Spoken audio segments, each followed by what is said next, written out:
April 22, ipinagdiwang ng buong mundo ang Earth Day. Dito sa Pilipinas, pinangunahan ng DENR ang selebrasyon na may temang tubig at lupa, buhayin.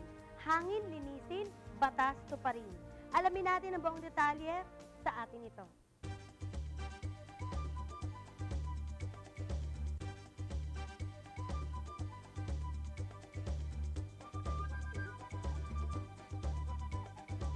Climate change ay pollution, yung greenhouse gases. Dito sa ating bansa, yung methane ng basura, yung ibinubuga ng mga motorista, at yung karumihan ng ating paligid, yung pagsira ng ating katubigan, pagkalbo ng ating mga bundok. Makalipas ang ilang daang taon, bukas na sa kamalayan ng mga tao sa buong daigdig ang usapin sa pangangalaga sa kalikasan at sa mundo. Pagpasok ng bagong milenyo, naging bukang-bibig na ng mga sayentipiko ang climate change o pagbabago sa klima ng daigdig. Sa Pilipinas, malinaw ang patakaran ng Panguluhang Arroyo na pangalagaan ang kalikasan, ang tubig, lupa at ang hangin.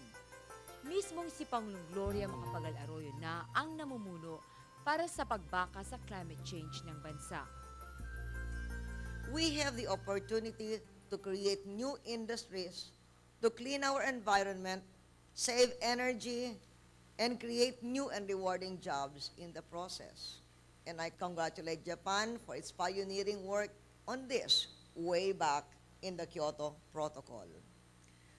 Today in the Philippines, I have an executive order on climate change.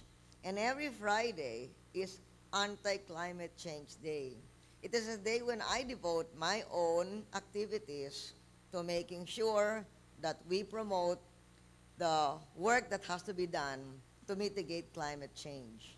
One of them is making sure that our government agencies across the board have their own solid waste management facilities.